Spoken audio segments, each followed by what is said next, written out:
30 dalībnieki, 30 jaunieši, kuri savu mājvietu atraduši dažādās vietās pasaulē. Lielbritānija, Francija, Austrālija un citas vietas, bet šoreiz viņi viesojas Valmierā, lai nedēļas laikā kopā būtu un vienotos arī sportā. Dažādas aktivitātes un visādi nosacījumi. Kādi? To stāstīsim nākamajā sižetā.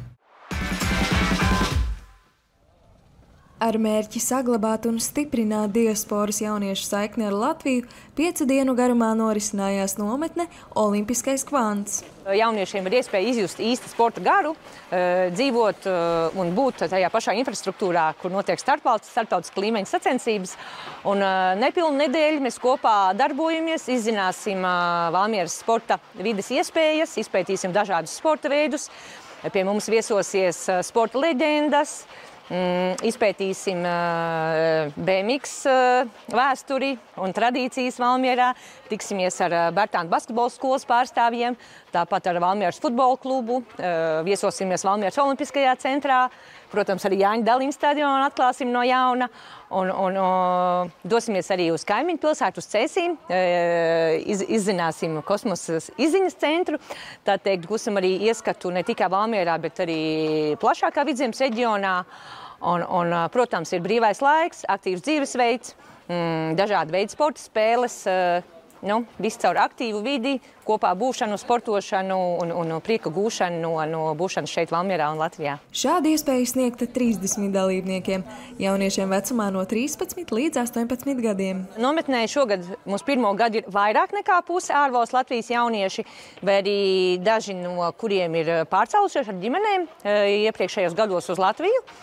Un šogad ir arī ļoti plašā valstu pārstāvniecība. Tad tālākie mums pat ir no Austrālijas, Izraela, protams, arī Eiropas valstis, Centrāla Eiropa, kas mums ir Francija, Beļģija, Vācija un UK, Skotija.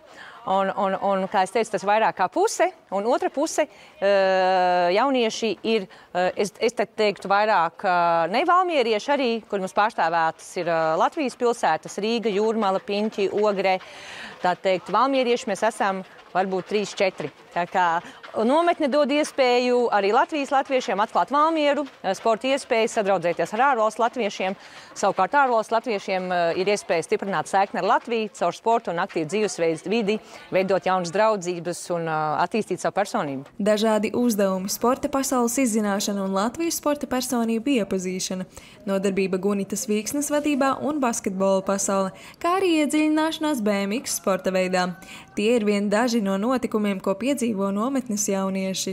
Es ikdienā dzīvoju Luksemburgā, bet pavasarā dzīvoju vienmēr Latvijā, Jūrmalā. Un es tad jau otro gadu braucu uz Valmieru, te uz nometni. Un mēs te visādus sporta veidus darām. Mēs vakar ar basketbolu nodarbojamies, bet brīvā laikā es arī ar augstslēgšanu nodarbojos. Tad uz spēku zāli, visādas lietas te var izmēģināt. Es no Austrālijas, bet es dzīvoju Abu Dabi. Un es katru vasaru atbraucu ar lidmašīnu uz Latviju. Šeit ir ļoti forši, jo mēs visādas sportus varam pamēģināt. Man patīk augstslēgšana un tālēkšana, jo ļoti forši un laba sajūta. Diennakts nometne ļauj dalībniekiem attīstīt savu personību un būt aktīviem, kā arī, protams, nometņu nemainīgā sastāvdaļa jau 5 gadu garumā ir jaunu draugu un neaizmirstamas pieredzes gūšana.